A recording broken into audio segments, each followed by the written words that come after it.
कटक सदर अंचल किशोरनगर हाटतोटा ग्राम रज पर्व गत 4 दिन हेब महासमारोह अनुष्ठित होईछि।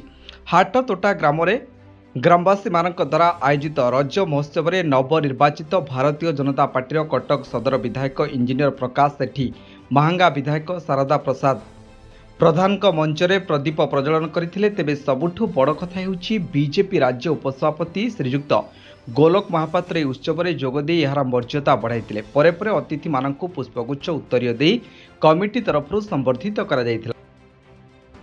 रज पर्व को नहीं किछि निजर वक्तव्य प्रदान करथिले।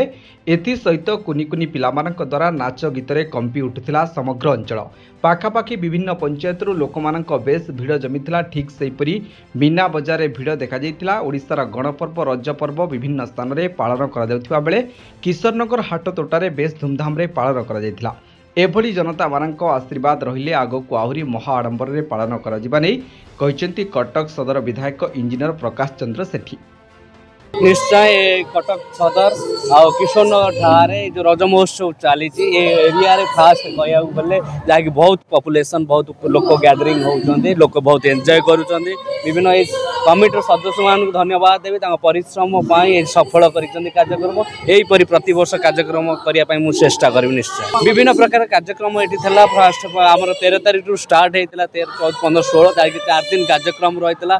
तादरे सहित एक्टिविटी थिला, कंपटीशन थिला, सॉन्ग कंपटीशन थिला, तारे मेलोडी थिला, हमर तापर दोली थिला। ता सहित महिला मानक पई मीना बाजार भी पड़ी छि। महिला मानक पई कंपटीशन भी थिला। विभिन्न एक्टिविटी भूली जाउछन ए समय अंचल रे रज हमर बड़ पर्व ताकू आज पालन करा जायछि। बहुत आनंद उल्लास सहित पालन करा जाउछि।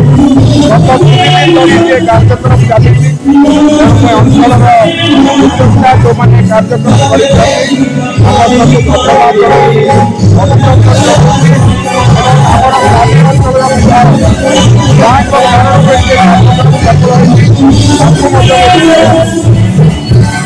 ओडिया कथा कही आज सदर विधायक तार प्रथम कार्यक्रम रज पालन